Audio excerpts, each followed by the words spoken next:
Assalamualaikum warahmatullahi wabarakatuh. Terima kasih yang udah ngeklik lagi channel Yatisam Official guys. Semoga langsung sehat, berkah untuk kita semuanya. Seger nih guys, kayak Yatisam baru mandi. Ini juga hujan guys, nggak apa-apa ya guys ya. Kita berdoa semoga yang lagi sakit sehat ya guys ya. Yang lagi kesulitan keuangan semoga dapat durian runtuh. Amin ya robbal alamin ya Allah.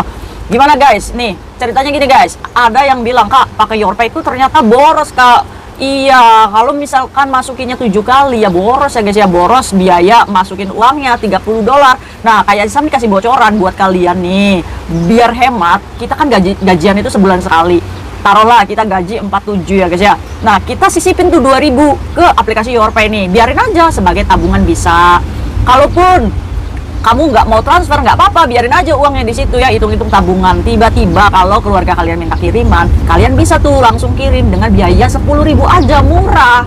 Jadi kalau kalian masukinnya sekali dalam sebulan, itu hematnya luar biasa guys. Kalian bisa isi token juga, bisa isi PDAM sendiri ya guys ya. Kapanpun keluarga kalian listriknya mati, kalian bisa tuh bantu untuk menghidupkan listrik kalian di rumah lagi. Caranya gampang, ketik di Play Store Yorpay, terus kalian download ya. Jangan lupa daftar akunnya terlebih dahulu dan verifikasi. Kak, sulit banget verifikasinya. Gampang, ada customer service buat bantu kalian guys. Tinggal ngomong aja, "Mbak, bantu saya verifikasi dong." Dibantu guys. Oke, masalah masukin uang, iya memang ada jeda waktu ya guys ya, 10-15 menit. Jadi kalian sabar aja, uang kalian pasti masuk. Oke, yuk lanjut. Hari ini mendung guys, semendung hati kayak Isam. Sedih guys ini ceritanya. Aduh, tapi gimana caranya sedih. Oke, ini adalah kisah dari Mbak Dian ya guys ya. Mbak Dian ini sakit di Hong Kong dan ceritanya itu begini guys. Yuk, kayak Isam ini berbagi ke kalian biar kalian tahu nih, kalau kita sakit di Hong Kong itu kita harus gimana sih, dan hak-hak apa aja sih yang kita dapat ya guys ya kalau kita sakit. Yuk kita belajar dari kasus ini, semoga kita selalu sehat ya, mintanya ya guys ya. Amin. Tapi kalau misalkan keadaan kalian di sini tidak memungkinkan, kalian harus harus tetap semangat ya guys ya. Dengerin nih kayak Isam ngomong nih, buat kalian yang lagi sakit ya. Yuk. Oh guys, Mbak Dian ini baru pulang dari rumah sakit guys kemarin. Dijemput sama Mbak Z ya guys ya. Ya kita sebut aja Mbak Z. Mbak Z ini sahabatnya Mbak Dian. Nah, Mbak Z ini tiba-tiba ditelepon lah sama Mbak Dian. Z, saya ini mau pulang, tapi majikan saya nggak mau jemput. Saya ada di rumah sakit Taipo. Dokter ini nggak ngizinin saya pulang kalau nggak ada yang jemput saya. Mbak Z ini alhamdulillahnya nih, anak yang dijaga ini sekolahnya tuh masuk asrama gitu, 1 minggu sekali. Jadi dia di rumah ada nenek aja. Jadi Mbak Z ini mohon-mohon sama neneknya untuk bisa jemput Mbak Dian di rumah sakit. Karena ngebayangin kan, kita sakit, keadaan yang lagi lemes, nggak mau majikan nggak mau jemput. Nah, kisahnya itu berawal dari sini guys. Mbak Dian ini tinggal di rumah majikan, cuma jaga nenek yang pikun. Neneknya masih bisa jalan. Dia ada namanya switch-nya tapi beda rumah nih sama neneknya. Jadi dipantau dari CCTV ya. Nah, pada waktu bekerja, Mbak Dian ini tiba-tiba pingsan guys di rumahnya. Debruk gitu. Akhirnya si nenek itu kaget kan. Dilihat dari CCTV juga Mbak Dian ini pingsan. Akhirnya switch itu datanglah menolong dan membawa ambulan datang untuk membawa Mbak Dian ini ke rumah sakit. Sesampainya di rumah sakit, Mbak Dian ini menjalani perawatan ya guys ya. Nah, dalih-dalih Mbak Dian ini didiagnosa kanker rahim. Karena setiap haid, Mbak Dian ini mengalami pendarahan yang luar biasa. Kalau kalian bayangkan, setiap haid dia ini ganti pembalut itu lebih dari 3 kali guys dalam sehari ya guys ya. Karena apa? Karena darahnya itu kayak air mancur guys. Apa kayak nyemprot gitu guys. Kalian bayangin aja dengan bagian perut yang sakitnya luar biasa. Kalian kalau misalkan saat ini lagi sedih, kalian harus banyak-banyak bersyukur. Andai masalah kalian ditukar dengan Mbak Dian, apakah mau? Nggak mau kak, nggak mau kak. Biarin aja deh kak, saya ditagih sama kolektor kak. Biar nanti saya bungkus aja itu telepon pakai handuk aja kak, daripada saya sakit. Iya. Kalau kita bisa menganggap masalah orang lain lebih besar dari kita, maka di sini poinnya, kalian harus bersyukur ya guys ya. Kembali lagi, Mbak Dian ini lagi posisinya haid guys. Akhirnya dokter mengizinkan Mbak Dian untuk pulang setelah 1 minggu rawat inap di rumah sakit Taipo. Akhirnya dokter itu telepon majikannya, "Ini Cecemu udah bisa pulang." Akhirnya dijemput sama dadanya itu, sama switch-nya itu. Akhirnya guys, dijemputlah pulang menggunakan MTR. Dan Mbak Dian ini bawa baju dong, ya kan? Dia kan habis rawat inap tuh guys. Dia bawa baju masuk ke MTR dengan keadaan yang masih lemas. Dia ngikutin tuh si Ucenya. Ya si Ucenya tuh asik sendiri aja guys, main handphone apa. Dan pada waktu masuk gerbong, itu gerbong MTR-nya itu penuh padat. Ada satu tempat duduk di mana si Ucenya itu langsung duduk di tempat itu dan tidak memberikan tempat itu untuk Mbak Dian yang baru keluar dari rumah sakit. Mbak Dian sambil bawa tas jinjing, dia aja berdiri. Si Ucenya ya duduk guys, dengan main handphone dengan enaknya ya guys ya. Akhirnya ada satu orang Hongkong yang mungkin melihat Mbak Dian ini dalam keadaan yang tidak baik-baik aja guys. Akhirnya mempersilahkan tempat duduknya untuk diduduki Mbak Dian. Ya Sucenya tuh biasa aja gitu, don't care gitu guys. Ya kesel juga ya guys ya, kita punya majikan kayak gitu. Rasanya pengen ngapain guys? Pengen gigit aja tuh.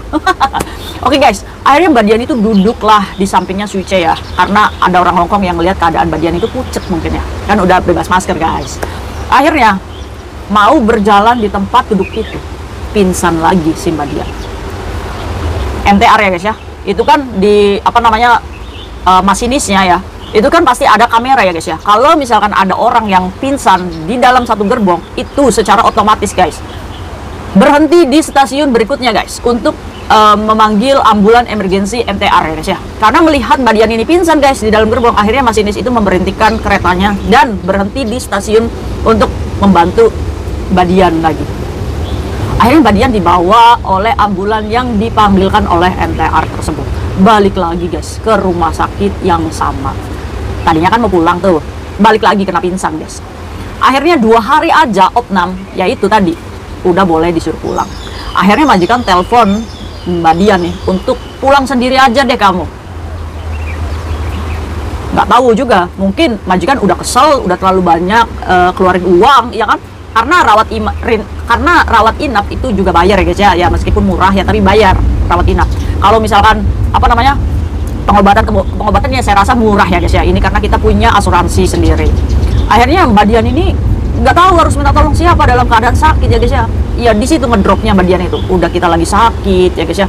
Kita nggak ada saudara di sini. Akhirnya Mbak Dian telepon lah Mbak Z itu untuk dibantu dijemput.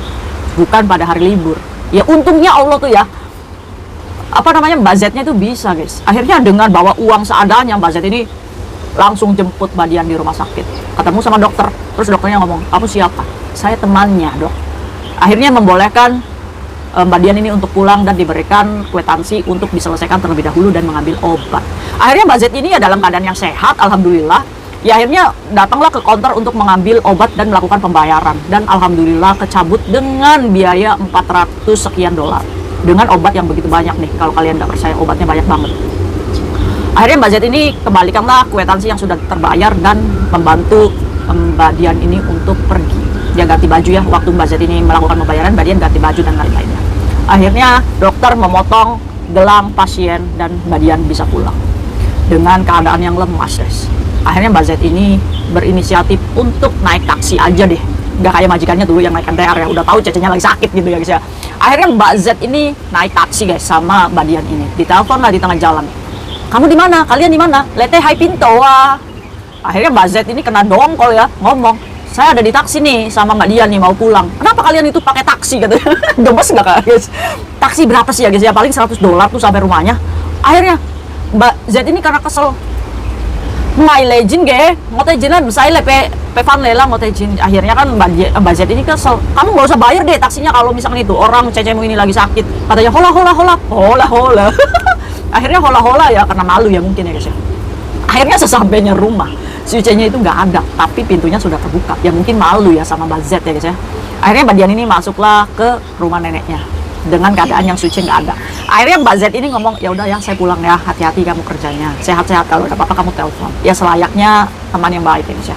Akhirnya Mbak Z ini pulang dan membiarkan Mbak Dian untuk kembali bekerja. Oke guys, dari kisah ini pelajarannya apa? Yuk kita bahas. Oke guys, kalian kalau sakit di Hong Kong harus segera memberitahukan ke majikan, apalagi ke kilir atau apa. Sekecil apapun kalian cepat memberitahukan majikan. Karena apa? Karena secepatnya kalian ditangani oleh dokter. Dokter di Hong Kong kalian punya asuransi ini, makanya guys. Kenapa kayak Isam itu ngelarang kalian jadi anak overstay atau apa? Karena apa? Karena kalau kalian sakit, kalian itu dijamin. Ya meskipun kita harus membayar biaya rumah sakit yang nggak mahal lah, bisa lah, nggak sampai ribuan lah.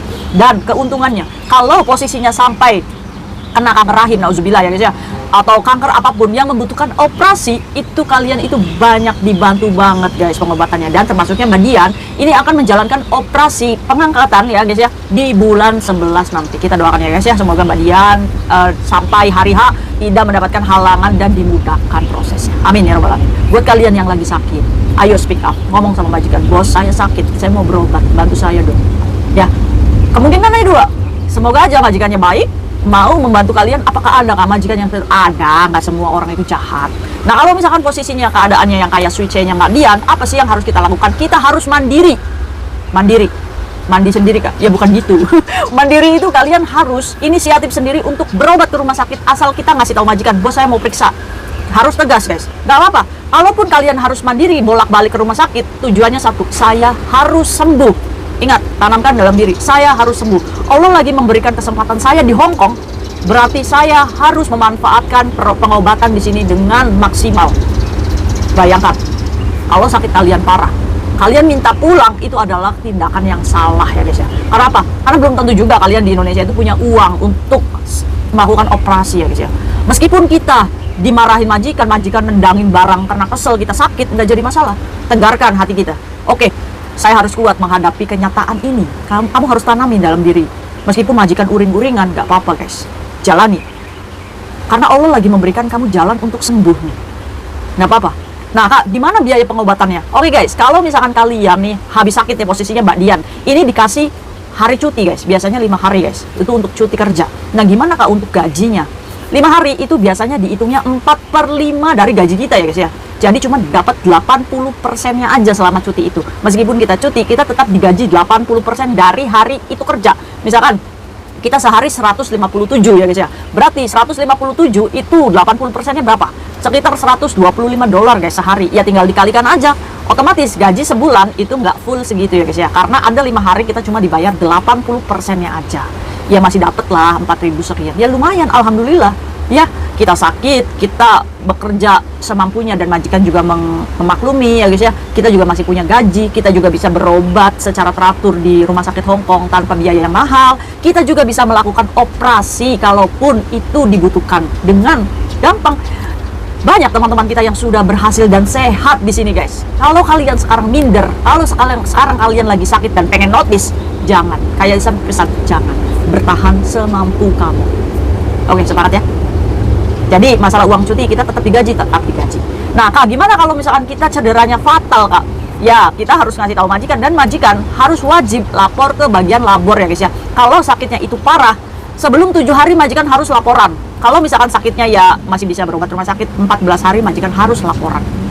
Masalah ganti rugi kalau misalkan fatal ya guys ya, sampai mengalami kecacatan dalam satu kontrak kerja, itu majikan juga akan ganti rugi, tapi nanti dihitung ya guys ya sama Departemen Ketenagakerjaan ya guys ya. Dan kalian memiliki hak itu. Makanya enaknya gimana kita jadi pekerja migran yang resmi. Jadi kalau kita sakit pun kita tercover ya guys ya, kita dilindungi. Makanya buat kalian yang saat ini berniat pengen jadi anak overstay, say no. Ingat, kita nggak selalu sehat, kita ada masa sakitnya. Oke ya. Oke guys, buat kalian yang lagi sekarang down karena sakit, ayo semangat, bangkit. Teman kalian banyak yang sembuh di sini. Giliran kalian, tinggal menunggu waktu. Bersabar, minta sama Allah, ya Allah kuatkan saya. Semoga lembutkan hati majikan saya. Terus berdoa seperti itu guys ya. Semoga kebaikan-kebaikan selalu ada untuk kita semuanya. Belajar dari kasusnya Mbak Dian, jangan berharap terlalu banyak terhadap majikan yang sayang saat kita sakit. Tapi setidaknya pesan buat Mbak Dian, tetap bekerja semampunya. Tetap semangat dan minum obatnya secara teratur. Kita doakan bersama guys. Semoga Mbak Dian dan teman-teman kita yang lagi sakit, yang menuju ruang operasi nanti, semoga Allah mudahkan dan angkat segala sakitnya. Buat kita yang lagi yang masih sehat, kita terus bersyukur ya guys ya. Mungkin itu aja sharing kayak Isam hari ini. Semoga bermanfaat untuk kita semuanya. See you next video. Bye bye.